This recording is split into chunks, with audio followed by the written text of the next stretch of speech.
Olha, eu vou continuar falando de Rio de Janeiro e vou voltar a falar de Alerj, de maneira crítica. Nosso tema agora é a Operação Cadeia Velha, um desdobramento da Lava Jato aqui no estado do Rio, que trouxe à tona um esquema de corrupção onde? Na Assembleia Legislativa do Estado. E o empresário do setor de transportes, o Jacó Barata Filho, que é réu nesse processo, admitiu pela primeira vez o pagamento de propina a políticos durante um depoimento agora há pouco na Justiça Federal.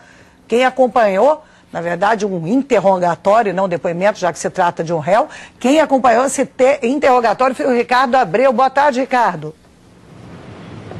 Oi, Maria. Pois é, boa tarde para você, todo mundo que acompanha o Estúdio I. Interrogatório que continua, nesse momento, o Jacó Barata Filho, empresário de transportes, continua sendo ouvido pelo juiz federal Marcelo Bretas, por procuradores do Ministério Público Federal. E ele já abriu esse interrogatório dizendo, confirmando que existia sim uma caixinha da FETransport, a Federação de Empresas de Ônibus do Estado do Rio de Janeiro, para pagamento de propina a agentes públicos. Segundo ele, para o juiz Marcelo Bretas, ele acredita que esse pagamento era pelo bem do sistema de transportes para a população.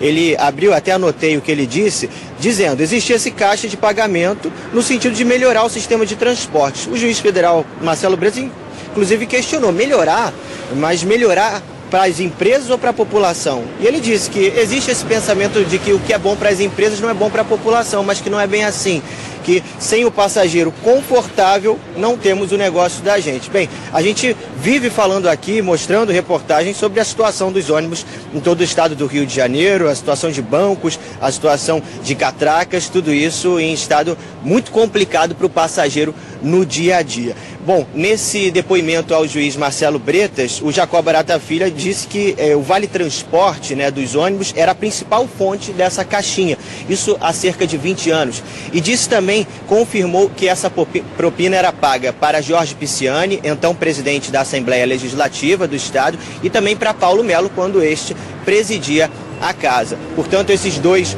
deputados que foram presos na Operação Cadeia Velha, operação essa, como você disse, que é tema aqui dessa audiência na 7ª Vara Federal Criminal, onde estão sendo ouvidos os réus em primeira instância. Como tinha deputados envolvidos nessa ação penal, ela foi desmembrada e aí foram para a segunda instância os deputados estaduais. A gente lembra que eles foram presos em novembro do ano passado, o Jacó Barata Filho já havia sido preso na Operação Ponto Final, foi solto, depois no habeas corpus do ministro Gilmar Mendes, foi preso novamente e solto novamente. Maria.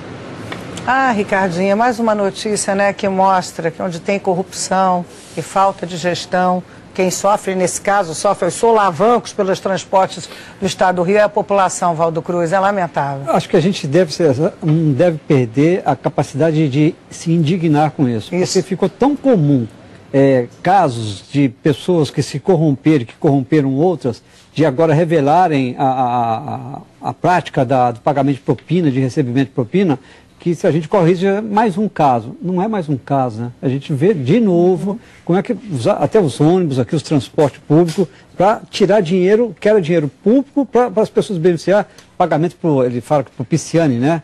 Sim, e o Paulo Melo. Então, propina, como as pessoas se utilizam da estrutura de poder para manter os seus interesses próprios, né? Quando, na teoria, né, política, o cargo de político, né, Chechel, é um cargo que você exerce para o bem da população, né? A definição da política é essa, né? Você está exercendo um papel para o bem comum, para o bem da sociedade.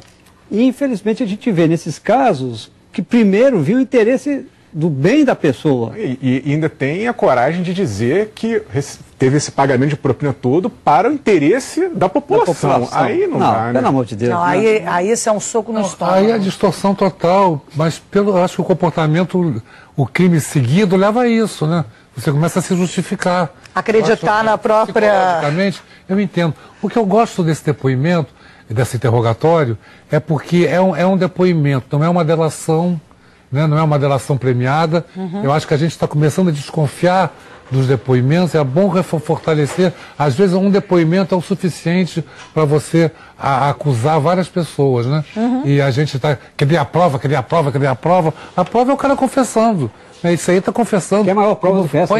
Pois é. Como vários, mas eu estou chamando atenção para isso, como vários têm confessado e as defesas têm alegado, não, cadê a prova, né?